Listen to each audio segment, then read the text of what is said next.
A miserable day at the ballpark for the Redlegs, but the good news is there's another game tomorrow. We'll ask Mark Sheldon about reasons to be optimistic. Plus, really cool, especially for the younger kids, to have a face, to know like, hey, okay, there's somebody like me.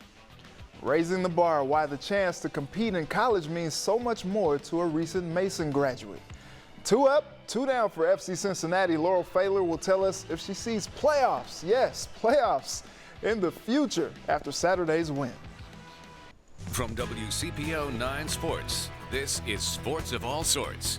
What up? Welcome to Sports of All Sorts. I'm Reggie Wilson. What I love most about sports are the stories. We marvel at the extraordinary feats athletes and teams conquer to make them who they are.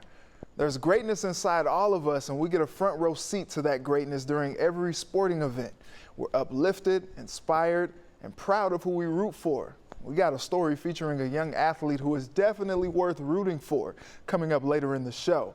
Fans are probably more excited about rooting for the soccer team over on the West End after one of the most successful weeks in the early franchise history. More on that in a bit, but let's kick it off with some baseball, all right? Reds trying to end the weekend series with the win over the Braves. Tyler Mahle struggled with command today. Scary moment in the 5th. Mahle's fastball gets away and barely misses Ronald Acuna, knocks his bat out of his hand, and apparently Acuna takes that personally because a couple pitches later, blast off. A no-doubter to straightaway center. Mahle knows it right away, 117 miles per hour off his bat. Braves lead 3-0, goes from bad to worse. Top 6th, Austin Riley also goes deep. Mahle goes 6, gives up 4 earned with 7 strikeouts. Last chance in the 9th. Tyler Naquin strikes out to end it. Reds lose the series finale in shutout fashion, 4-0 to split the series. We came out really in a good spot. We had Tyler on the mound, and you know, I think you kind of go back to their starter, you know, Muller, and that was kind of the difference in the game. You know, the pitches he made when he had to, and he was really impressive. So the Reds are shut out for the 8th time this season. MLB.com Reds beat writer Mark Sheldon has covered all of them. Mark, how you doing? Doing awesome, Reggie. How are you? Good, good. So why couldn't the Reds get anything going today?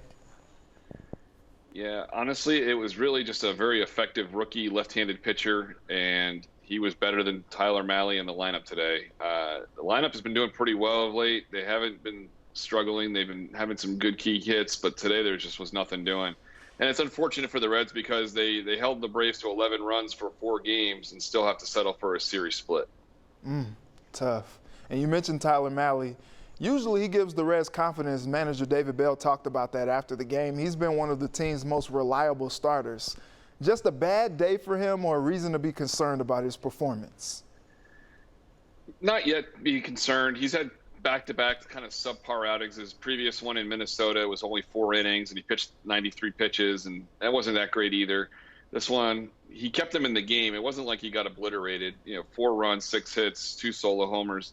So I'm willing to give him a pass. He's been really effective almost all season. Before these last 2 starts, he had a 5-game winning streak. I think he's going to be fine. All right, Mark, and the Reds fans are frustrated. You see it all over Twitter. The team can really be fun at times. We've seen that. And other times, they just look bad. Why can't they find any consistency this season? Well, it's because it's a 162-game schedule, and you can't look at it in terms of just micro. Like, they could have a bad week, and like they did in San Diego and Minnesota, or you can look at the big picture. They're 16-9, I think, in their last 25 games or so, and overall, they've been one of the better teams in the National League just going over the last month. Guys like Castillo are coming around, and Wade Miley's been strong all year, and you got Jesse Winker and Nick Castellanos on the hitting side doing well, and Jonathan India has been hot. But it is a very perplexing team this year, and I've written about this a few times. It's just seems like every time they go one step up, they go another step backwards. And that losing streak on the last road trip when they won 6 in a row and then they lost 5 in a row kind of sends it all. Right now they're exactly a 500 record, 38-38, and it kind of a lot of baseball left, so it's understandable that people are frustrated, but they are still in it. They need to win games like today and have a good week because Milwaukee is on a hot streak right now and they're pulling away, so they got to keep them within distance. Yeah, so They got the Phillies tomorrow, the Padres after that. It's going to be tough. Any reason to believe they go on a winning streak to get away from hovering near 500, as you said? Well, they definitely need to be better than they were against the Padres last weekend. They got their doors blown off by a very motivated Padres team that had a full house. Petco Park was as electric as it gets, and now the shoe is turned the other way, and the Reds have a chance to put a very electric, crowded atmosphere in their ballpark while they face San Diego. And I think it's going to be tough because they are hot. They got really hot when they played the Reds. They were down for a while. And they have the main man, Tatis, and they have Manny Machado, and they have some good other hitters and some good pitching. They need to play well against this team, and it'll be a good test for them to have a good series. And then they have to play the Cubs after that, and that's also a very big test because the Cubs are ahead of them in the standings. Whew, we'll see. They'll need all of their artillery, especially Jesse Winker. He went out on Saturday, said he was okay, was able to pinch hit, and then got in the game in the outfield today. So hopefully they have him back and he's healthy and they can go on a run. But I know it's been very frustrating for fans, but not very frustrating for you because you're just there to see what happens, right? I'm just covering the team, and no matter what happens, I'll still be there. All right, Mark, thanks so much for taking the time. We appreciate your insight as always. All right, Reggie, thank you. All right. FC Cincinnati did something Saturday that they haven't done since last summer. It's time to cue the Drake. Coming up, the Orange and Blue go back to back. We'll talk about it with Laurel Pfahler, and she'll give her outlook after a winning week.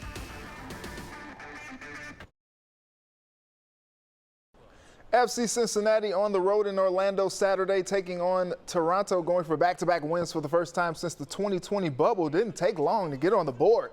5th minute, Alan Cruz delivers his 9th goal for the Orange and Blue, first since pre-COVID. It's 1-0. Jaap Stam's fired up. Score stays that way until the 68th minute when Lucho Acosta, are you kidding me, a curling laser into the net to clinch it. His first goal since the season opener, and they are just a little excited over there. FC Cincinnati wins their 2nd straight and 3rd match this year, 2-0, now 3-5-1, good enough for 11th place in the East. I think the guys this week, they've done very well in how they've handled these 2 games, in getting, of course, the points, in scoring goals and not conceding, and also in the recovery after Chicago Gate with the traveling that we had and the difficulty in the plane, of course, to eventually get again 3 points today, and that's how football is. Wow, a rare winning streak, something FC Cincinnati beat writer Laurel Pfahler has seen very few of in her time covering the team. Laurel, thanks for joining me. Back-to-back wins for the first time since last season. 2 matches they were expected to win, and they did. Do you see this as meaningful progress? Definitely. I was thinking 4 points would be really good for them out of this road trip. So the fact that they got 6 points, and we saw a lot of good things in the Chicago game. They were getting a lot of chances. I think it was 14 shots and 9 on target in the first half alone. And they didn't get that first goal until the second half. So that was a little frustrating to see them not finish. And then, they really had to hold on to that. They almost gave up a goal. They did give up a goal at the end. It was called off side. So it was negated, and they ended up winning that one 1-0. So that was big for them. But then to come out and get an early goal and then be able to defend that lead for, they got it in the 4th minute. So they defended that lead and then were able to get a little bit of breathing room, adding that 2nd goal around the 68th minute with Lucho Acosta's just fantastic strike. So that was, those were, I know a lot of people were looking at, they were at the bottom of the table. Those are teams that they should be able to beat. But they didn't beat those types of teams in the past, which is why they finished last the last 2 years. So the fact that they are starting to beat some of those teams that they, theoretically should be beating is a big step for them. Okay, so the Orange and Blue sit in 11th place, and dare I say, in the playoff discussion. Do you see a path, or is the win streak fool's gold? I think that this is just, Jaap Stam keeps talking about steps. Well, this was the first step, being able to beat some of those teams that they're directly competing with at the bottom of the table.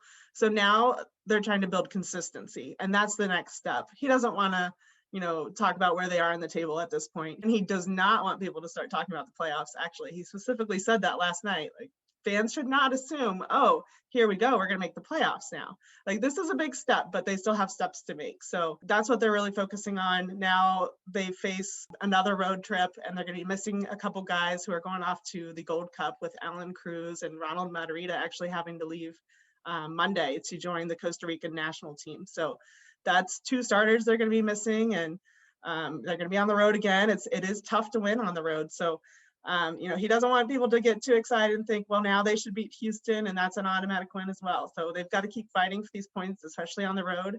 And then they got to start winning at home. That's the next thing, I think. FC Cincinnati wished Jurgen Locadia the best in his next chapter after the match last night. His loan expires on Wednesday, and he moves on after what many would consider a disappointing tenure in the Queen City. How do you see it? It was definitely disappointing.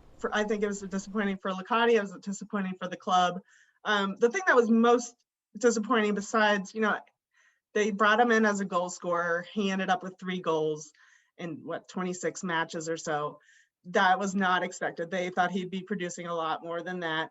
The thing that was most disappointing, though, was just like, we saw what he could be at the beginning of last season. He came in his debut off the bench, had just flown back from getting his, I think it was his work visa was getting cleared so he could play, scored right away. And just, you could see he was a whole different level of player than FC Cincinnati had. And then the season shut down, after 2 games, he got injured right away. So we never really got to see that Jurgen Locadia again. We just didn't see it. We saw flashes of his talent, his skill. He put himself in dangerous positions. He definitely added some things to the team, but that end product just never came back. He just couldn't find it again. And I think I don't know what his plans are now, but he's different leaving this club. I think the fans, even though he didn't produce what they thought they would, they saw that he never quit. He still was working to try to get those goals. He had a good attitude. He showed leadership, taking accountability for his mistakes. He never, blamed the people around him. He never blamed the coaches. He always put it on himself, even when he was coming off the bench and maybe didn't really have any impact on the losses they were experiencing, or the way they felt behind in some of those games. So that's what's different about him, is that you wanted to see a player like that succeed, because he was the type of player that you just enjoy watching, and you want to see do something great for your club. So it's kind of a bittersweet moment for him and the club to be parting this way. Last question for you. What's the outlook moving forward for the club? That's a tough question, because I feel like right now, we have seen a lot of progress that wasn't showing the results. Now it is starting, but, it's hard to tell, when they go up against, Columbus Crew will be coming up July 9th. That's going to be a big test. Houston, I think we'll see what they can do without Ronald Matarrita and Alan Cruz. And I think that's another chance to show some growth. But I don't want to put any predictions on it, because you just never know with this team. But I think the main thing is just that it's nice for the fans to be able to see some results finally. When we've been talking about little bits of progress along the way, now they're seeing it. So I think that if they can continue to just keep showing the fans that they are, they're coming together. This team is a lot of new players. We've talked about it before, a lot of turnover in the roster. Now it seems like they are coming together, building some chemistry. And so I do think that it's okay to expect some results. I wouldn't expect it every week. Well, it's always good to talk after wins. Laurel, thanks again for taking the time. Take care.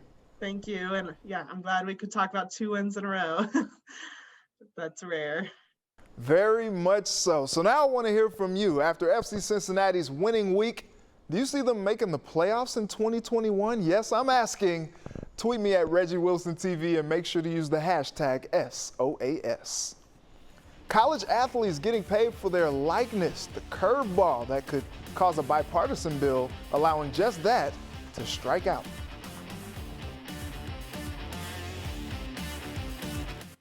Welcome back. Two Ohio bills have its aim at allowing student athletes to make money by profiting off their name, image, and likeness. But it's not a sure thing just yet. Lawmakers in Columbus are throwing some last-minute changes to the bill. Jake Ryle spoke with former college athletes on the impact the legislation could have on so many. The effort to have student athletes profit off of their name, image, and likeness has bipartisan support here in Ohio. That's not the issue. Instead, what lawmakers can't agree on is what's being tacked on to the bill. Tony Pike remembers his playing days like yesterday. Growing up in Cincinnati, seeing things like my jersey in the bookstore was more of a dream come true at the time, because that's something I grew up as a kid, going and getting those jerseys. The star quarterback for the University of Cincinnati also remembers the long hours, the gym, studying, mandatory check-ins and practices, no time for an extra job, and no time for extra money. You want to go out to dinner with friends, you want to do nice stuff for yourself or your family, and this will allow that stuff to finally happen. He says student athletes should be able to make some money through endorsements, autographs, and social media advertisements. I follow athletes in college on social media, and they're already putting stuff out there. You know, hey, if this passes, when this passes, if you want me to represent your brand somehow, you know, send me a direct message, get in touch with this person. It is, to me, it's already, the ball's already rolling. Ohio lawmakers are trying to push the ball through the hoop with two possibilities, Senate Bill 187 and House Bill 29. Let's break both down. The Senate bill passed with bipartisan support. When it went to the House, a Republican lawmaker tacked on a last-minute amendment, the Save Women's Sports Act. And that's the center of some controversy in Columbus. The amendment would allow schools to ban transgender women and girls from playing women's sports. Democratic representatives called it, quote, one of the most extreme political attacks on transgender people in the nation, end quote. Then there's House Bill 29, what was supposed to be a bill expanding Ohio veteran cards. The Senate tacked on sports betting as well as the name, image, and likeness amendment to the bill. State Senator Niraj Antani sponsored the original Senate bill, saying, quote, I continue to strongly pursue legislation to ensure student athletes receive in the law their rights to their own name, image, and likeness by the July 1st deadline. There are a lot of different options for men, women, whatever sport you play, to go out there and make money off of what you do best. Jake Ryle, WCPO 9 News. Thanks, Jake.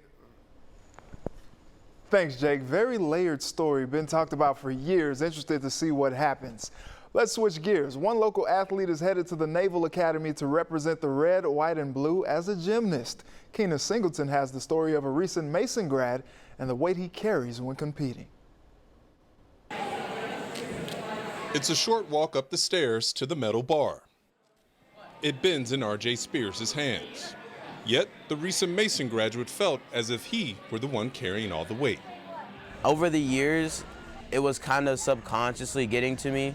And I think last year was that breaking point where I was like, I've had enough of this. The lack of black male faces in the sport he dedicated 13 years of his life, gymnastics, was a lot to unpack. His mother couldn't walk up those steps alongside him. She did tell RJ that he wasn't alone.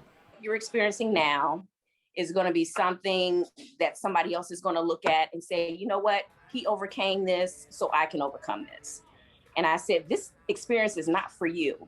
This is experience for someone else that's behind you. His father said their middle child decided to become the change he wished to see. What am I responsible for? What can I do to make it better? And he took that on, you know, even early on as a younger kid, you notice those things, but, taking on that responsibility, being responsible for what you can change and what you can do, super proud of him for doing that. In a few short days, RJ takes his 4.3 GPA and will enroll at the Naval Academy and compete for the men's gymnastics team. He'll pack the talents that sent him to the Junior Olympic Nationals as a level 10 gymnast, the highest level in junior competition. He developed many of those talents in Mason at Kids First Gym, where RJ is one of the few black faces at Queen City Gymnastics, the club team he calls a brotherhood. So it's really cool, especially for the younger kids, to have a face, to know like, hey, okay, there's somebody like me that can grow up and do it. RJ hopes to raise the bar for someone that he may never meet. I'm not doing it for myself anymore. I'm doing it for other people that are coming behind me, and like the other boys that are maybe going through the same thing, and they see me competing now at a collegiate level, and they're like, oh, maybe I can do that one day. Keenan Singleton, WCPO 9 Sports. Thanks so much for that story, Keenan. Awesome young man. We're rooting for him. We'll be right back to wrap up the show. Welcome back. Coming up after the show is In Depth with Graham Benzinger. What's on tap tonight, Graham? Hey, Reggie. This week we're in Monaco with Nico Rosberg. The Formula One champ opens up about why he shockingly retired at the height of his career. Just came to me. Wow, that would feel right to close the book with the most awesome ending. And drives us around town until it was interrupted by the police. I think everything's going to be okay, according to Nico, but I don't know. All that's coming up next on In Depth right here on WCPO 9 News. All right, thanks, Graham. That was pretty interesting. Looking forward to that one. Well, it's been real. It's been fun. It's been real fun, but we got to go. I'd like to thank my guests, Mark Sheldon and Laurel Pfaller, for joining me tonight. And thank you to my village who helped me put this all together. Thank you for watching. Let's do it again next Sunday. Until then, have a good night and a very blessed week.